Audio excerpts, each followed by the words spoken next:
La bienvenida a Jorge Martín, coordinador médico del proyecto de Médicos Sin Fronteras en el Perú, y justamente están siguiendo lo que viene ocurriendo en nuestro país, una ola mortal de COVID. Habíamos tenido un descenso antes de Semana Santa, un poquito, y ahora ha vuelto a repuntar.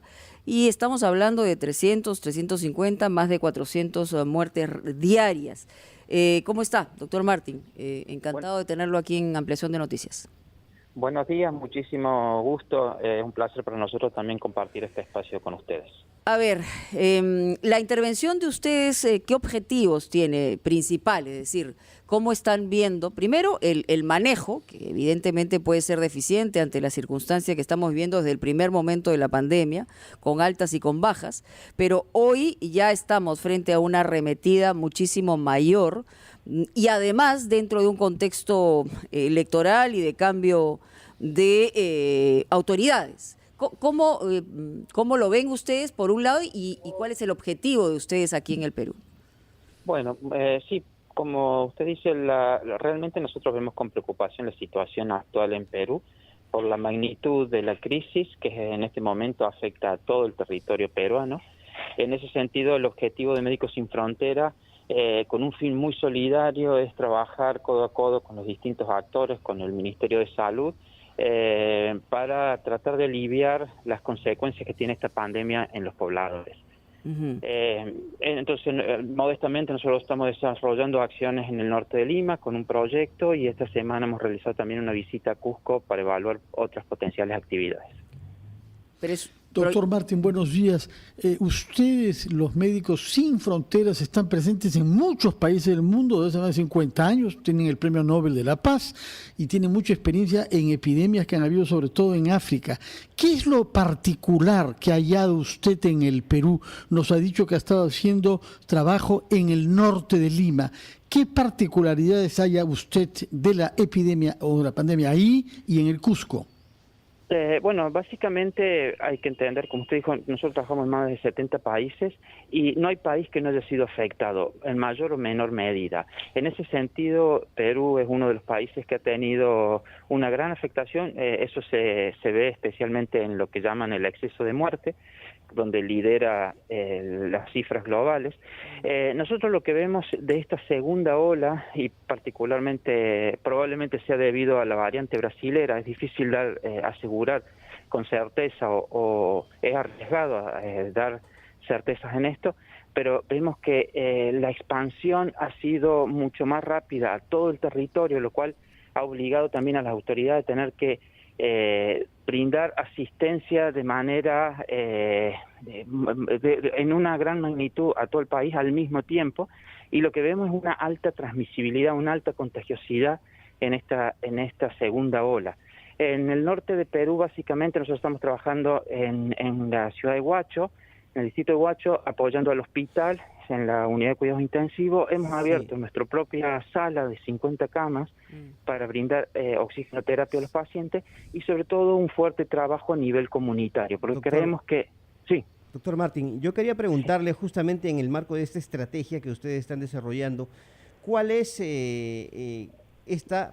para trabajar con redes comunitarias en la detección temprana de los casos para identificar a los pacientes? ¿De qué manera se está desarrollando esta estrategia? Yo le quería pedir, por favor, si nos puede esperar un minuto, porque tenemos que cumplir con la pausa comercial y luego seguimos conversando con usted, por favor. Por favor, adelante.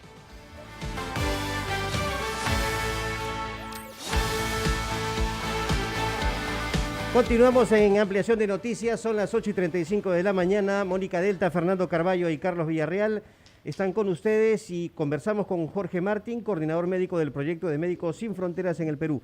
Le había planteado la pregunta, señor Martín, sobre cuál es la estrategia que hacen ustedes para la labor con redes comunitarias y mejorar el tema de la detección temprana de casos, que es fundamental, o sea, identificar a los pacientes y brindarles esa atención necesaria. Sí, entonces, en ese sentido nosotros trabajamos dentro de la estructura del Ministerio de Salud en tres pilares. Por un lado, fortalecemos el triaje que se hace en los centros de salud y el diagnóstico precoz a través de las pruebas antigénicas. El trabajo a través de equipos de respuesta rápidas que básicamente a los pacientes identificados le hacen seguimiento domiciliario. Hay que entender que uno de los problemas más graves que hemos detectado es la automedicación y la demora en consultar a los servicios especializados cuando se comienza con los síntomas. Eso hace que los pacientes lleguen a los hospitales ya en un grave estado, lo que sobrecarga no solo los hospitales, sino sobre todo los servicios de cuidados intensivos. Sí. Y por último, un fuerte trabajo con promotores de salud que básicamente hacen llamados o visitas también a los domicilios para evaluar la evolución clínica de los pacientes. Y de esta manera evitar que los pacientes vayan progresando de cuadros leves a moderados o más severos. Una de las cuestiones que sí quería remarcar, que usted me preguntaba sobre cuáles las causas que hace que Perú actúe de manera diferente. Los dos problemas fundamentales que tenemos o que hemos detectado es la falta de recursos humanos, porque bueno, ante la magnitud de lo que tenemos que asistir resultan insuficientes y además hay un agotamiento después de un año de estar trabajando con esta pandemia, y el otro es el acceso al oxígeno.